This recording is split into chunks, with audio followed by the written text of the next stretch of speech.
Tata Punch EV, जिसका ex showroom price 10,98,999 rupees यानी कि मोटा मोटा मान लो तो 11 लाख रुपए चालू होता है, और जिसका बेस वेरिएंट ऑन रोड पड़ता है 12,42,000 रुपये का, मतलब 12,42,000 रुपीज़ का ऑन रोड पड़ता है। इसमें दो टाइप की आपको बैटरीज मिलती हैं, एक 25 किलोवाट आवर्स की और एक 35 किलोवाट आवर की। जो 25 किलोवाट आवर है उसमें कंपनी क्लेम जो रेंज मिलेगी आपको वो 315 किलोमीटर की मिलेगी, और जो 35 किलोमीटर वाट आवर वाली जो बैटरी है उसमें कंपनी क्लेम्ड रेंज है 421 किलोमीटर्स। टाटा पंच ईवी जो है वो बिल्कुल सेम दिखती है बाहर से, जैसे कि नॉर्मल टाटा पंच दिखती है पेट्रोल वाली। इसकी सीटिंग कैपेसिटी 5 सीटर ही है। इसके 5 कलर आते हैं, empower oxide dual tone, seaweed dual tone, Daytona grey dual tone, fearless red dual tone, pristine white dual tone. और इसकी जो ARAI क्लेम्ड रेंज है वो 378 किलोमीटर्स की है, लेकिन जो यूजर्स हैं वो इसकी रिपोर्ट करते हैं 300 से 350 के बीच में सिटी के अंदर, और हाईवे पे इसकी हाईवे पे जो रेंज मिलती है वो कुछ 300-310 तक आपको मिल सकती है मैक्सिमम। देखो सिटी के अंदर इसकी रेंज इसलिए ज़्यादा है क्योंकि आप सिटी में बार बार रुकते जाते हैं, तो इसकी रीजनरेशन से ना बैटरी चार्ज होती जाती है धीरे धीरे करके, तो इसलिए इसकी सिटी में रेंज ज़्यादा है। लेकिन हाईवे पे रीजनरेशन का यूज़ होता ही नहीं है, बहुत कम होता है, तो वहाँ पे बैटरी परसेंटेज ज़्यादा जल्दी गिरती है। इसका ग्राउंड क्लियरेंस जो पेट्रोल पंच आती है उससे 3 mm ज़्यादा है। पेट्रोल पंच का जो ग्राउंड क्लियरेंस था वो था 187 mm, और इसका टाटा पंच ईवी का जो ग्राउंड क्लियरेंस है वो है 190 mm। इसमें जो टायर साइज मिलता है वो आपको मिलता है 195/60R16 16 इंच के अलॉय व्हील मिलते हैं आपको। इसमें चारों डिस्क ब्रेक अवेलेबल हैं, लेकिन सिर्फ और सिर्फ लॉन्ग रेंज मॉडल में। जिस मॉडल में आपको 35 किलोमीटर वाट आवर की जो बैटरी मिलेगी उसी में आपको चारों डिस्क ब्रेक मिलेंगे। जो नॉर्मल 25 किलोवाट आवर वाली जो बैटरी है उसमें आपको सिर्फ 2 डिस्क ब्रेक मिलेंगे आगे की तरफ, पीछे आपको ड्रम ब्रेक ही मिलेंगे।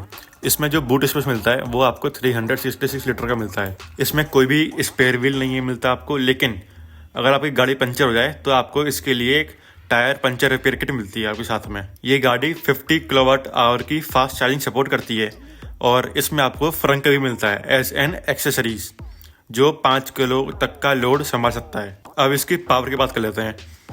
जो ये गाड़ी अभी आप देख रहे हैं ये लॉन्ग रेंज मॉडल है। इसमें आपको 121 bhp और 190 Nm का टॉर्क मिलता है, और जो इसकी मीडियम रेंज वाली जो बैटरी मोटर है उसकी आपको पावर मिलती है 80 bhp और 114 न्यूटन मीटर का टॉर्क। देखो पंच ईवी तो आपको वैसे नॉर्मल पंच जैसी ही दिखेगी साइड से और पीछे से, लेकिन जो उसका फ्रंट फेस ही है वो पूरा चेंज कर दिया गया है।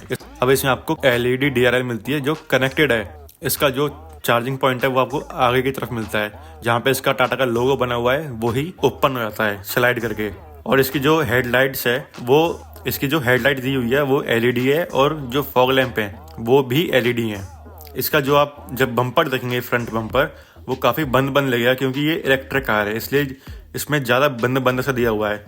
और इसकी जो लाइट के साइड में जो आपको स्कूप्स मिल रहे हैं ना इसके हेडलाइट्स के पास में, वो उसको एरोडायनामिक बनाने के लिए दिए गए हैं, क्योंकि इलेक्ट्रिक कार है और इलेक्ट्रिक में जितना ज़्यादा एरोडायनामिक्स हो उतनी ज़्यादा रेंज देती है। इसमें आपको 360 डिग्री कैमरा मिलता है, एक कैमरा फ्रंट में, 2 कैमरे दोनों ORVMs पे, और एक कैमरा पीछे की तरफ मिलता है आपको। साइड में भी आपको टाटा पंच ईवी की बैजिंग मिलेगी, और पीछे आपको टाटा पंच ईवी की बैजिंग मिलेगी। अगर इसका आपको चार्जिंग लिड खोलनी है तो ऐसे आपको एक तार मिलेगा, इसको अगर आप खींचेंगे तो भी खुल जाएगी, और अंदर एक बटन मिलता है, एक टच बटन मिलता है, उससे भी ओपन हो जाएगी। अगर आपकी कार की बैटरी खत्म हो गई है तो आपको इससे खोलना है ये, नहीं तो आप अंदर से ओपन कर सकते हैं। इसमें आपको फ्रंट की दोनों सीट वेंटिलेटेड सीट मिलती हैं। इसका जब आप डैशबोर्ड देखेंगे तो इसका जो डैशबोर्ड है वो नॉर्मल पंच की तरह ही दिया गया है, लेकिन इसमें 10 इंच की एक स्क्रीन दी गई है जिसमें 360 डिग्री कैमरा मिलता है आपको।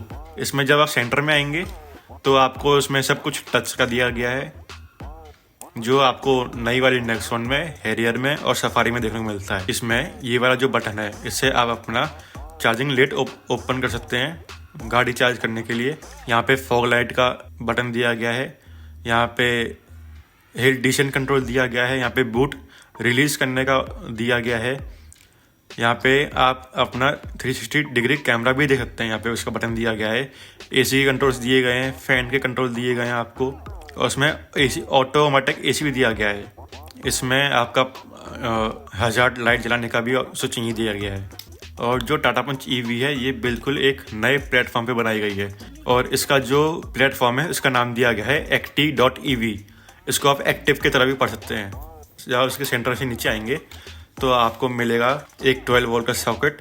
इसमें आपको वायरलेस एंड्रॉयड ऑटो और कार प्ले भी मिलता है। नीचे आपको एक टाइप सी का चार्जिंग पोर्ट दे रखा है, और इसमें आप यूएसबी केबल भी लगा सकते हैं। नीचे आपको एक अपना गियर सेलेक्ट करने का डायल दिया गया है, जिसमें पार्क, न्यूट्रल, ड्राइव और रिवर्स का आपको ऑप्शन दे रखा है। यहाँ पे आपको 2 बटन दिए गए हैं अपने डायल के पास में, जहाँ पे आप इस गाड़ी के मोड सेलेक्ट कर सकते हैं। एक इकोनॉमी मोड मिलता है और एक स्पोर्ट्स मोड मिलता है। इसमें जो बाय डिफ़ॉल्ट मोड आता है वो सिटी मोड आता है। इसमें आपको इलेक्ट्रॉनिक पार्किंग ब्रेक मिलती है और ऑटो होल्ड का भी ऑप्शन मिलता है आपको इसमें उसके साइड में आपको देखेंगे तो 2 कप होल्डर दिए रखे हैं, और उसके पास में एक छोटी सी जगह दे रखी है कुछ अपना सामान रखने के लिए। यहाँ पे आपको अपना आर्म रेस्ट मिलता है, जिसमें एक डिसेंट स्पेस मिलती है आपको इसकी।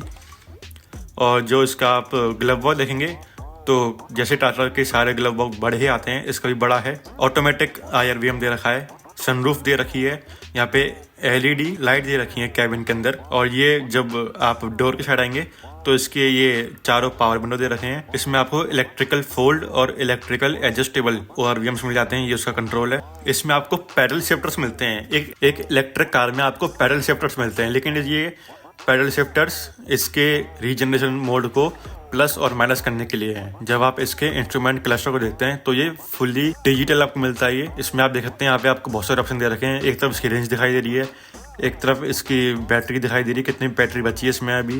जैसे कि ये अभी 92% चार्ज है।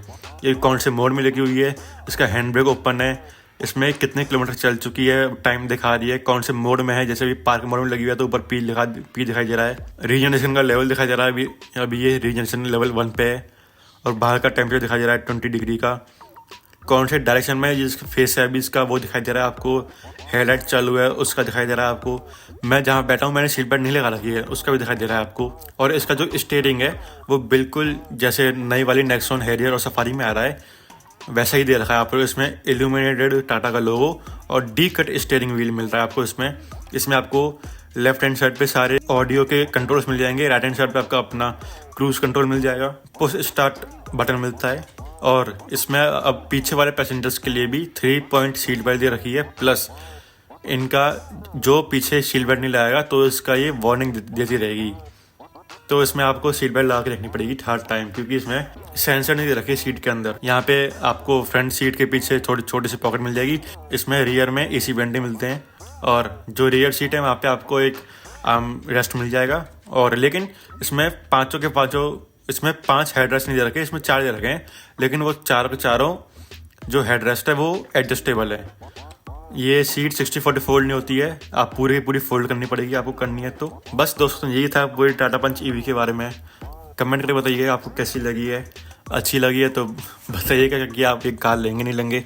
अगर अच्छी नहीं लगी है तो बताइएगा कि आपको इसके अंदर क्या अच्छा नहीं लगा। कमेंट करके जरूर बताइएगा। चलिए बाय।